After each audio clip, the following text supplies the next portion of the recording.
The Johnson family had always cherished their Memorial Day tradition. Each year, they would visit the local cemetery to honor their ancestors and remember the sacrifices made by those who had served. This year, they decided to explore Oakwood Cemetery, a historic burial ground that had seen generations come and go. Jack and Lisa Johnson, along with their teenage children, Emily and Tom, arrived at Oakwood Cemetery on a bright and sunny Memorial Day morning. The cemetery was known for its well-kept grounds and beautiful monuments. The family planned to tidy up their family plot and place fresh flowers on the graves. As they walked through the cemetery, Jack noticed an overgrown section of the grounds that appeared to be neglected. Curious, he suggested they check it out, thinking it might be a part of the cemetery that had been forgotten over time. The family ventured into the overgrown area, pushing aside thick bushes and tangled vines. The once hidden gravestones emerged, revealing weathered and crumbling markers. Some of the inscriptions were barely legible, and the names were obscured by years of neglect. Emily, who had a keen interest in history, began photographing the old gravestones. She noticed that some of the stones had strange symbols carved into them, symbols that didn't appear on other graves in the cemetery.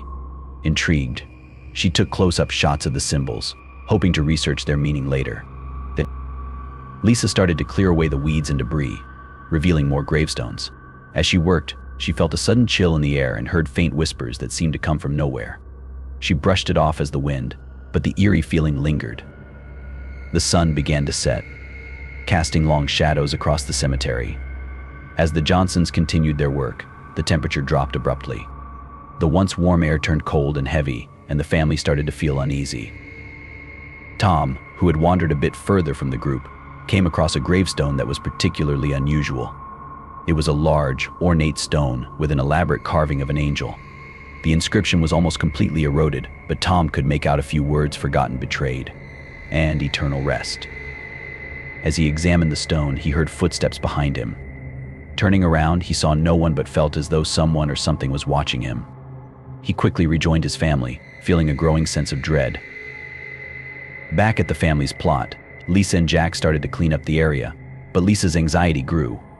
She kept hearing distant cries and saw shadows moving in the corners of her vision. Jack, noticing his wife's discomfort, suggested they call it a day and return home. Before leaving, Emily and Tom wanted to take a few more photos of the forgotten graves. Emily's camera caught a peculiar light anomaly in one of her pictures, a glowing, mist-like figure hovering near a gravestone.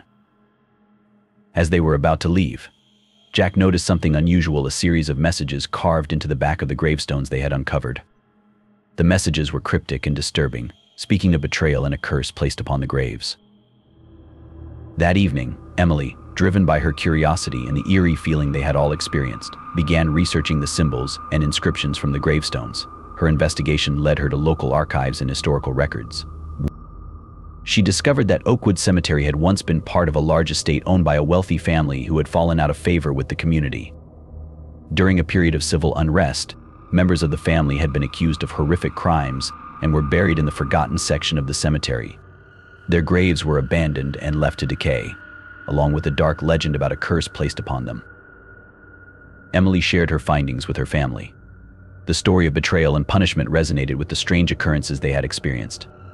The symbols on the gravestones were linked to old rituals meant to ward off evil spirits but had failed, leaving the souls trapped in a restless state. The Johnsons decided to return to Oakwood Cemetery to pay their respects and try to break the curse. Armed with the knowledge they had gained, they brought offerings of peace and candles to honor the forgotten souls. As they stood by the graves, they felt a powerful presence around them. The air grew thick, and the whispers returned, louder and more insistent. Emily read aloud from a document she had found in the archives, a prayer meant to bring peace to the restless spirits. The candles flickered and went out one by one, and the temperature seemed to rise as if the atmosphere was clearing. The family felt a profound sense of calm and release, as though the spirits were finally finding rest. The Johnsons left the cemetery with a renewed sense of peace. The unsettling feelings they had experienced during their visit faded, and the strange occurrences seemed to cease. Emily's research and their efforts to honor the forgotten graves had brought a sense of closure to the mystery. Oakwood Cemetery gradually returned to its peaceful state, with the once overgrown section now maintained and cared for. The Johnsons' experience became a powerful reminder of the importance of remembering and honoring those who have been forgotten. As they continued their Memorial Day tradition in the years that followed, the Johnson family always made a point to include the once abandoned graves in their visit, ensuring that no one would ever be forgotten again. Fort Harrison, a historic military fort established during the early 1800s, had long been a subject of local lore and fascination.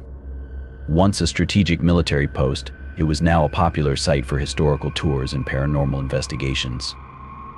The fort's crumbling walls and rusted cannons spoke of battles long past and secrets buried deep. Lena Thompson, a dedicated history enthusiast, had always been intrigued by Fort Harrison. She had read countless accounts of mysterious sightings and ghostly apparitions reported by visitors and staff. As a journalist with a passion for uncovering the truth, Lena decided to investigate the fort's haunted reputation for a feature article. Arriving at Fort Harrison one crisp autumn morning, Lena met with the fort's caretaker, Mr. Collins, who had worked there for over 30 years. He welcomed her with a weary smile, a hint of skepticism about her investigation. Mr. Collins gave Lena a tour of the fort, pointing out key landmarks and sharing snippets of its history. As they walked through the barracks and the old mess hall, Lena couldn't shake the feeling that she was being watched. She brushed it off as nerves, attributing the sensation to the eerie ambiance of the deserted fort. Later that evening, as Lena began her investigation, she set up her equipment in the old guardhouse.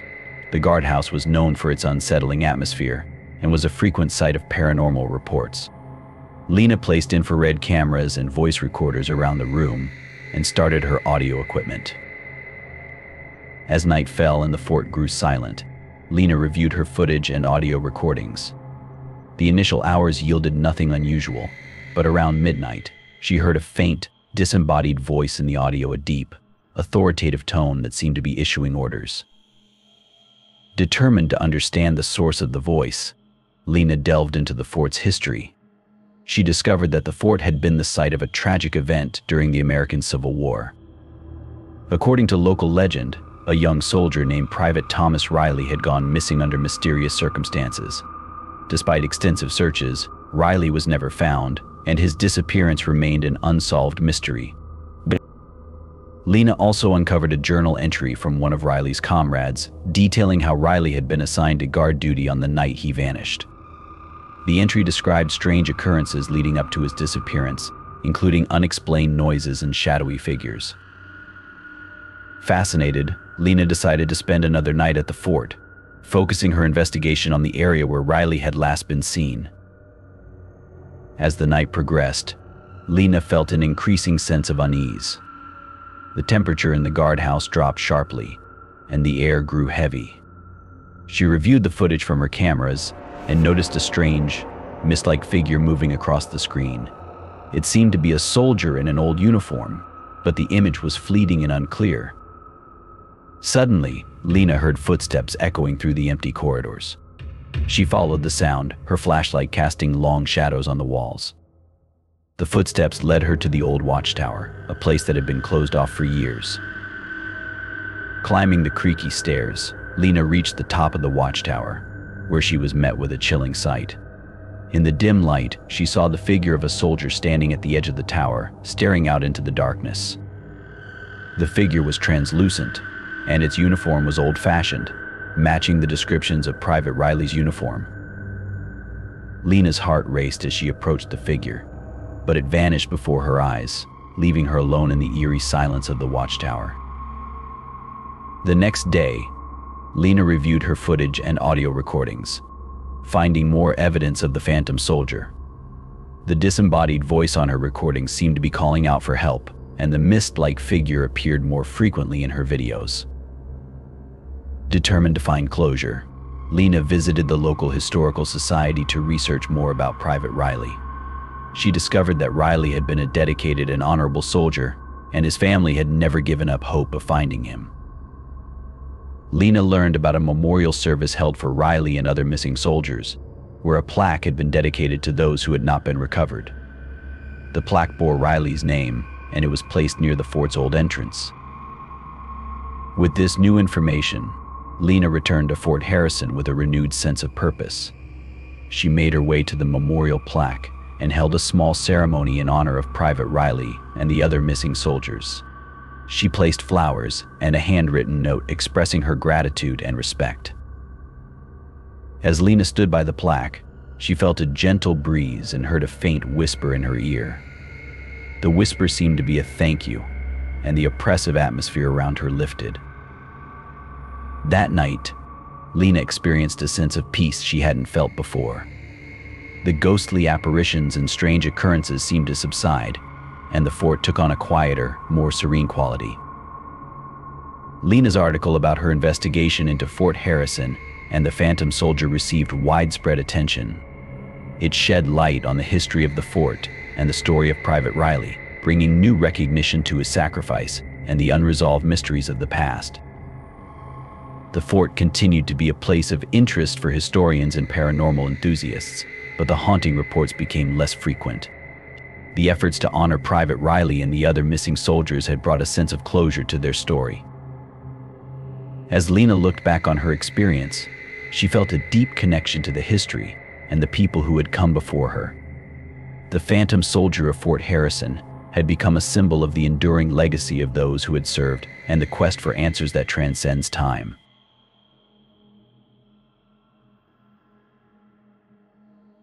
Nestled in the heart of a quiet, rural town, the veterans' home was a place of respite and honor.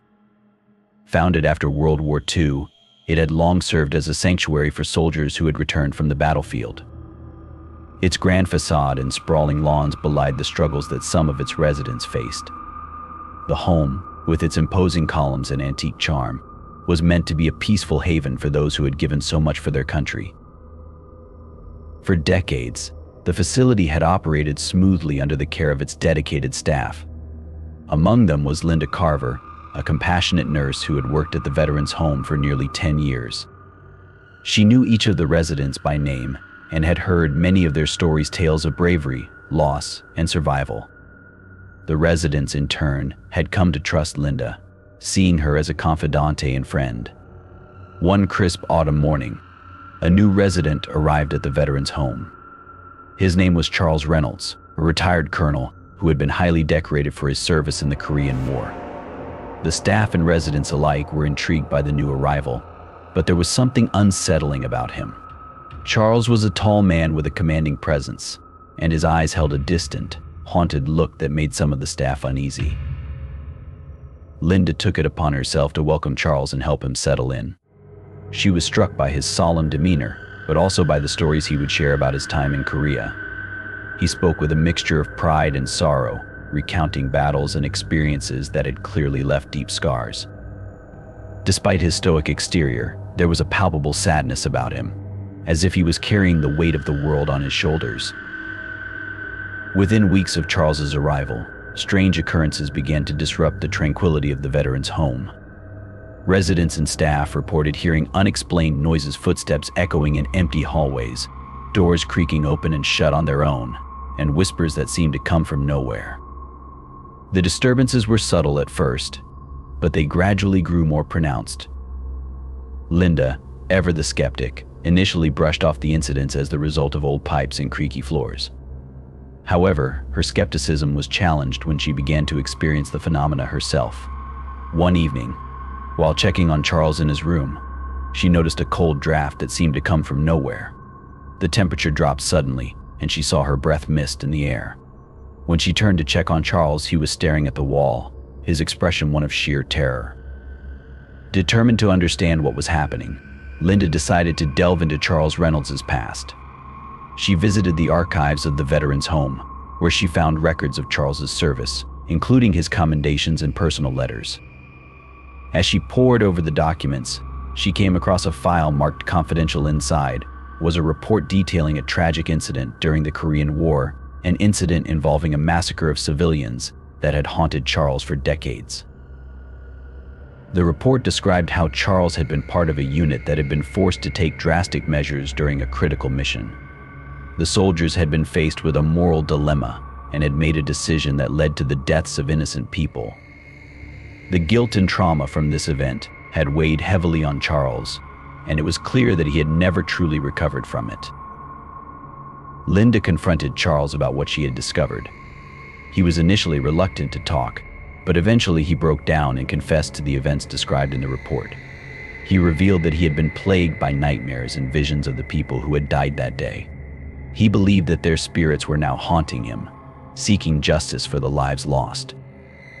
Charles's confession led Linda to believe that the disturbances in the veteran's home were connected to the unresolved trauma of the colonel. Determined to help, Linda sought out a local historian who specialized in the supernatural. Together, they researched the area and found that the land where the veteran's home stood had a history of tragedies and hauntings, which might have contributed to the unrest. As Linda and Charles worked together to uncover the truth, the haunting at the veteran's home intensified.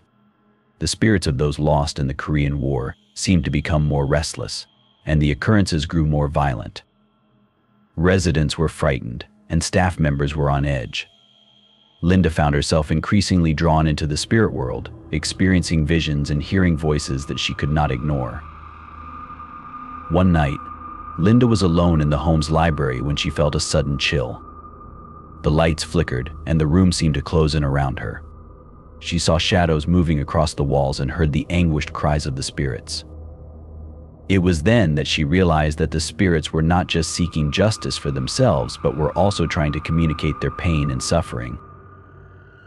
Linda decided to organize a ceremony to honor the fallen soldiers and seek closure for the spirits. She enlisted the help of local clergy and a medium who had experience with spirit communication. The ceremony was held in the main hall of the veteran's home, where residents, staff, and family members gathered to pay their respects. During the ceremony, Linda and the medium performed rituals to appease the restless spirits. They lit candles, recited prayers, and spoke words of forgiveness and peace. The atmosphere in the hall was heavy with emotion as Charles spoke about his regrets and sought forgiveness from the spirits he had wronged. As the ceremony progressed, the temperature in the hall began to warm, and the oppressive feeling lifted. The disturbances in the home seemed to diminish, and the spirits appeared to find some measure of peace. Charles, though still burdened by his past, felt a sense of relief and closure. With the haunting resolved, the veteran's home returned to its peaceful state. The residents and staff were grateful for the efforts that had been made to address the disturbances. Charles continued to live at the home, finding solace in the community and support from Linda and the other residents. Linda's experience had changed her perspective on the supernatural and the importance of addressing unresolved trauma. She continued her work at the veteran's home, dedicated to providing comfort and care to the residents who had served their country. Though the haunting was over, the story of the veteran's home remained a powerful reminder of the impact of war and the importance of finding peace, both for the living and the dead. If you want to see more horror stories, please like the video, share your thoughts, and subscribe to our channel. Stay with us, thank you, and see you in the next videos.